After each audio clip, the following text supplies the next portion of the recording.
G'day guys, this is Nick at Stridewise.com with a special guest reviewer, Troy Barmore. Troy is a good friend of mine. He actually writes for Stridewise.com as well. He's written a bunch of articles, and importantly for us, he has a long history of working for various watch dealers and so on. I haven't done a lot of watches on my channel, but nonetheless, as a dude with a sort of a menswear kind of channel, I get watch companies reaching out to me almost every day asking me to do reviews of their stuff. Every time they do, I send them to Troy, and every single time he says, "This is trash, don't review it."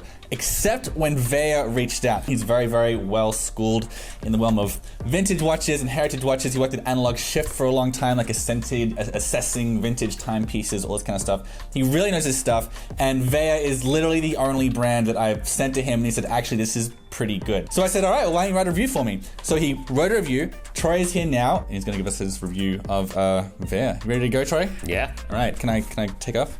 Probably. Let's just be honest. Calling a timepiece a homage watch is a very polite way of just calling it a knockoff. And while imitation may be considered the sincerest form of flattery to some, there's a very fine line between drawing inspiration from vintage designs and turning in someone else's homework. While the new D7 Arctic Swiss diver from Vaer is undoubtedly inspired by vintage dive watches, it has so much more to offer than mere reference alone. So Vaer was started in 2016 with the mind to offer classic, durable, and affordable watches for watch enthusiasts.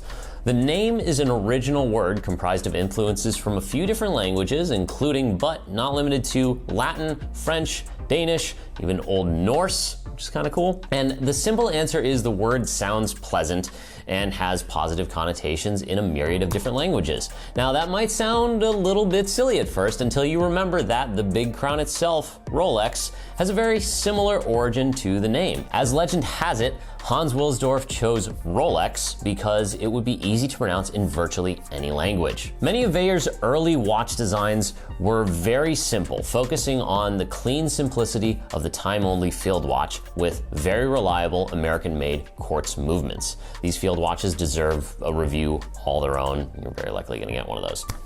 But after a few years and a tidal wave of interest from fans of the brand, they announced a line of automatic dive watches. The ambition was to make reliable, sturdy dive watch with enough water resistance that the user could feel safe taking it surfing and actually, taking it diving. Vaer has done something pretty interesting. They offer two variations on most of their models in their dive lineup. Starting at $499, the D5 variants are assembled in the USA with Japanese Miyota movements. At $799, the D7 variants are assembled in Switzerland with Swiss ETA movements. And with code STRIDEWISE15, our viewers will also receive a 15% discount on every model. There are a few different permutations available in forms of different dials, handsets, the date windows, and lume color with slightly different names, i.e. D7 Arctic, D7 Arctic White, if you don't want the kind of tanned lume, or the D7 Atlantic, and so on and so forth. While you can't mix and match the different components, these aren't built to order, there are plenty of cool options to choose from. Now, as with all of the automatic Vaer divers, the D7 Arctic Swiss diver features a very comfortable 39mm twisted lug case and is nicely proportioned overall. Now, fans of vintage watches, or more specifically Omega watches, will recognize the case profile as it has been a mainstay of both the Speedmaster and the Seamaster collections for decades. So interestingly enough, the twisted lug case predates both of those watches and goes back to at least the mid-1950s with their use in the Universal Genève pole router. These cases were manufactured by the Swiss case maker Huguenin Frère and have since become one of the most iconic cases in watchmaking. So, fun facts. One of the most fundamental features, if not the defining feature of any dive watch, is the timing bezel. Timing bezels are used to measure how long someone has been underwater during a dive and typically only rotate in one direction to avoid any kind of accidental miscalculations. The D7 features a classic unidirectional bezel with a beautiful ceramic insert. The layout of the numerals and markers are reminiscent of the Rolex Submariner, though under close inspection there are subtle differences in the shape and character between the two. This bezel is not a carbon copy of the subs. The fact alone that the bezel is ceramic should also not be understated. That Vaer is selling an automatic watch with a beautiful ceramic bezel insert for under $1,000 is nothing short of astounding.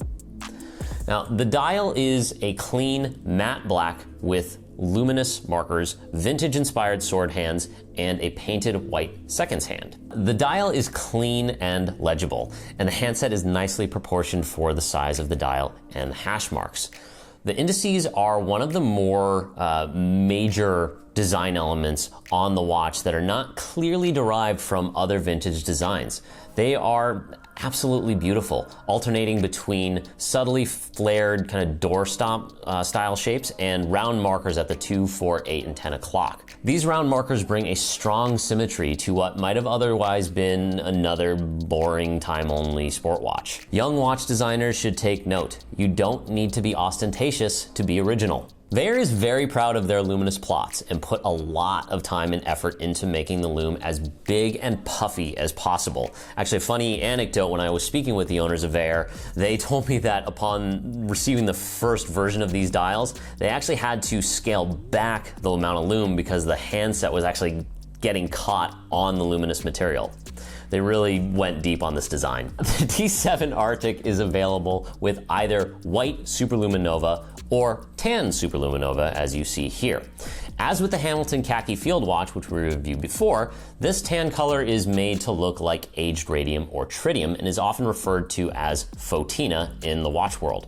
Now, sometimes this aesthetic choice can be a little bit overbearing or just straight up goofy, but it's well done here and adds a handsome contrast to the matte dial and the ceramic bezel. Within the case ticks the ETA 2824 automatic movement, which you can actually see through the exhibition case back, which is a nice little touch.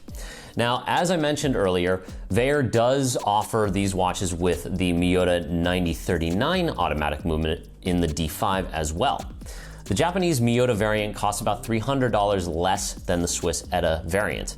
At the end of the day, these two movements are really very similar. Both are time-only automatic movements. Both have about the same -5 to +15 second accuracy a day. They're similarly robust. The Miyota has a slightly longer power reserve by just a couple of hours, but the ETA has nicer finishing overall, and in this case even has some heat-blued screws, which is something only serious watch nerds like myself will probably care about, but it's a nice detail nevertheless.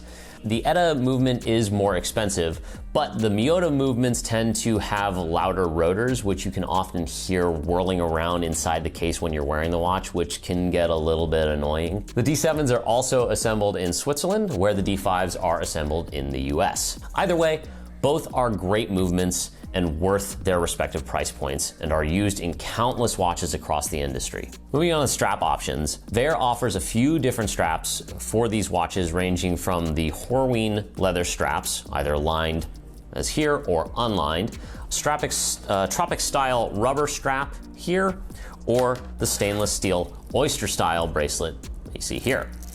All of these options come with quick release spring bars, which you can kind of see underneath here. I don't know if it's getting close enough, but using this, you can kind of remove the straps very quickly for easy changing and resetting. Of the three options, the Horween leather strap is my personal favorite, with this nice, soft, supple feeling and overall really pretty nice quality and finishing.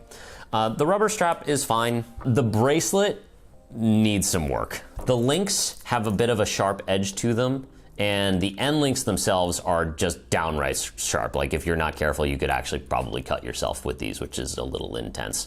But when I spoke with the owners of Vaer about this, they informed me that they were well aware of these issues and have already begun making modifications and improvements to subsequent generations of the bracelet for the future. Now, for those of us, however, who have the older style bracelets, Vaer has kind of a cool policy of offering a 50% discount to anyone who wants to upgrade to the newer strap or bracelet option, which again is nice.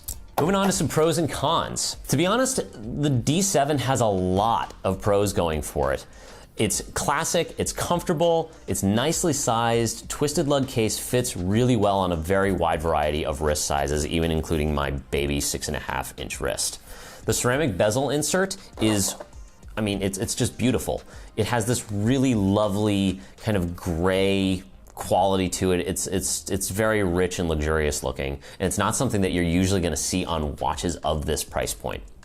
The movement has hacking seconds, which is also nice. So when you pull out the crown, it stops the entire movement and the seconds don't continue ticking on, which again, not usually seen at watches of this price point.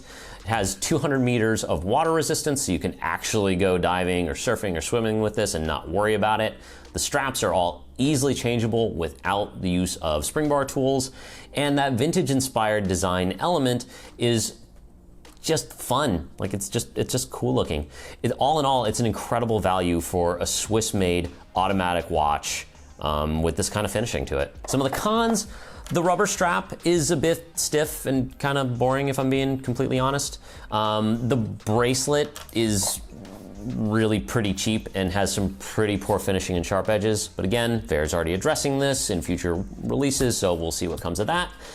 There are a few little finishing issues that could be better. You know, the bezel edge when it first arrives is a little bit sharp. The crown is a little sharp and can kind of dig into your wrist a little bit, but nothing too major there. It's not the most original watch design in the world. It definitely relies on other watches, specifically the Omega Seamaster 300s from the late 60s for its style cues. There are a lot of watches available today from both micro brands and larger brands that lean heavily on vintage watches for their design direction. Some of those watches are just uninspired copies, and some of them are not. The legitimacy of heritage-inspired designs is a really hotly debated topic amongst watch collectors and enthusiasts, and many watch brands struggle to find a balance between paying homage to their own catalogs and straight up just phoning it in and re-releasing stuff. Now, new brands have almost an even more difficult task in setting themselves apart from the other brands that have tens, if not hundreds of years of history to draw on. In the face of this challenge, far too many young brands run straight to the old copy and paste school of design. But that's not what Vaer has done here. If anything, it's a greatest hits, tweaked and updated by Vaer's own design choices and details, like that fantastic dial, for example. The question isn't whether or not Vaer's watches are worth the price. They very much are. In fact, there's a huge value proposition when you consider the other watch brands that are out there that use many of the same materials and movements for much higher prices. Despite one or two finishing details that could be improved upon, and knowing Vaer will be improved upon, the D7 is well built and feels sturdy. The movement is reliable, will be easy to get it serviced because there's a ton of ETA 2824 parts available. And at the end of the day, the D7 keeps good time and it looks great doing it. While there are certainly heavy references at play here, Vaer has not lost track of their own identity amidst those vintage influences. That is to say, this isn't an homage watch, despite the fact that it pays homage to other watches. It's not a simple copy of something else, but rather the result of some heavy research, passion, and enthusiasm for what made those older watches great in the first place. The D7 Arctic Swiss Diver isn't a knockoff of the vintage dive watch. If anything, it's a love song to the vintage dive watch. That about does it for my review of the Vaer D7 Arctic Swiss Diver. For more info and pictures, check out the written review below. And if you want to take a look at any of Vaer's watches, remember we have that discount code Stridewise15 for 15% off of any of their watches. For more content on watches and heritage boots and menswear and things like that, make sure to like and subscribe, and head to our website and subscribe to the newsletter as well.